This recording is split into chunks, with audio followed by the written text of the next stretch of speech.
मला ना माईचा सूर खूप पॉझिटिव्ह वाटला. म्हणजे अगं एकदम हॅपीली बोलत होती.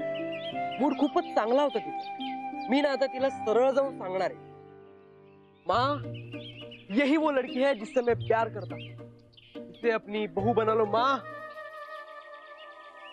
वासू अरे काय चाललंय?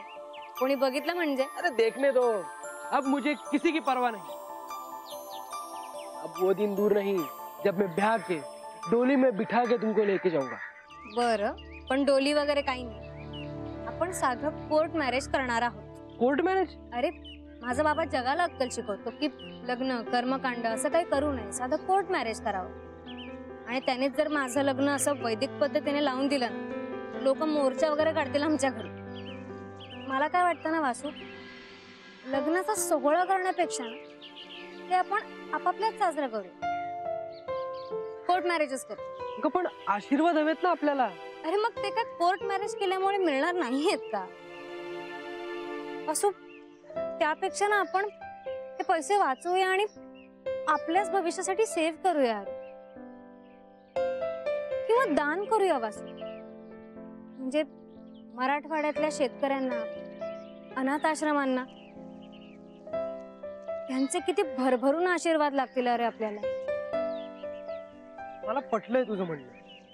तुझा एखादा फोटो आहे का? कशाला? अगं लग्नासाठी नाव नोंदवायला.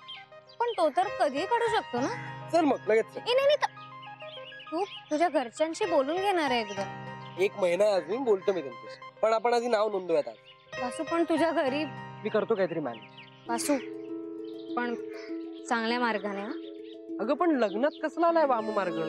तसं नाही रे, पण वासू हे बघ, आपलं लग्न आहे ही खूप स्पेशल गोष्ट आहे माझ्यासाठी. आपल्यातले डिफरन्सेस जाऊ दे, पण मला आपल्या दोघांच्या घरच्यांचे आशीर्वाद हवे.